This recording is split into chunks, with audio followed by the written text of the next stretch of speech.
Major averages are on pace for what would be a 4-week winning streak. Jefferies chief market strategist David Zervos joins us now here at Post 9. We'll talk about the equity markets, but we'll start off on the broader credit markets. David, good to have you here. Great to be here. In person. Been a while. Looking good. Feeling good. Thank you. Good. I'm glad to hear that. Heading into 2024, you remain hopeful that all of those who were involved in misunderstanding U.S. inflation basically shut up. But, of course, those are my words, partially yours. That's not going to be the case. But you do say, please don't fall for another one of those flawed demand-side Armageddon-style recession calls in 2024. Why do you say that?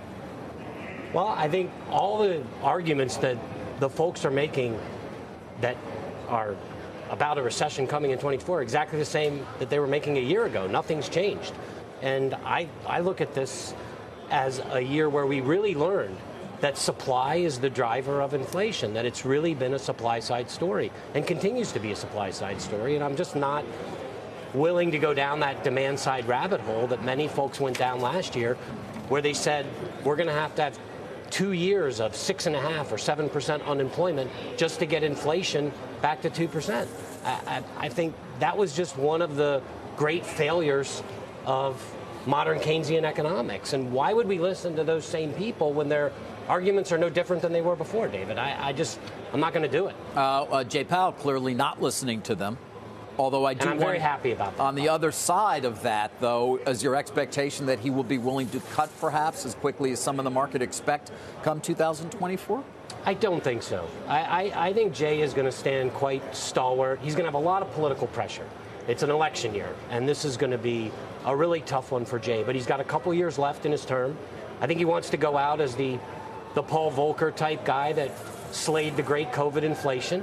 And ride off into the sunset that way. I don't think he wants to be seen at all like an Arthur Burns-style character, which is someone who was rolled over by his administration back in the 70s, and even Bill Martin back in the late 60s during the Vietnam War with Lyndon Johnson. That's not where Jay wants to go down in the history books, and I think he cares about his legacy, and he cares about making sure inflation expectations stay anchored, and that he goes out as that stalwart central banker that ends up in what I like to think of as central bank heaven.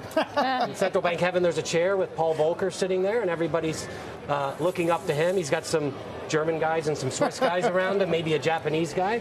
And then there's central bank hell, David. And that's Arthur Burns.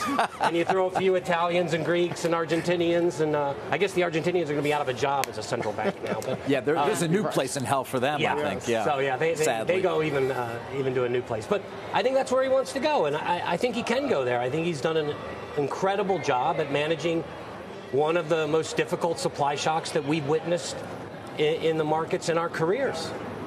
Although there are still questions about whether we go now from 4% to 2% on inflation, this last mile. And we've seen a little bit of worrisome signals on the inflation expectations, certainly in the University of Michigan. So it's not like mission accomplished.